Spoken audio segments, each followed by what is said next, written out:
Welcome to Pindar Poetry. We hope you learned something new. In this video, I will explain how to study history for ICSE Class 10.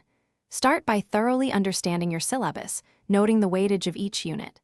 Identify key historical events, their causes, and their long-term effects. Practice map work regularly, as it carries specific marks.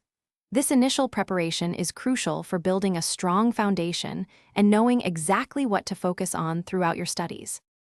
Once you have a clear understanding of the syllabus, break it down into smaller, manageable units. This approach makes the vast amount of information less daunting. Develop detailed timelines for each chapter, linking events chronologically. Also, make a list of significant historical figures, understanding their roles and impact. This structured approach helps in retaining facts and understanding the flow of history. For effective learning, employ active recall methods such as flashcards for memorizing dates, names, and key terms. After reading a chapter, summarize it in your own words. This deepens your understanding and helps identify areas needing more attention. Consider forming a study group to discuss complex topics, which can offer new insights and solidify your knowledge.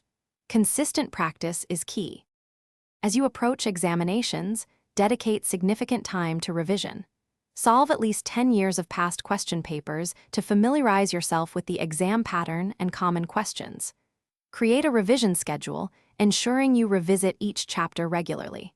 When writing answers, focus on clarity and conciseness, presenting your points effectively. Aim for well-structured answers to maximize your scores. Thanks for watching. Consider subscribing if we helped you.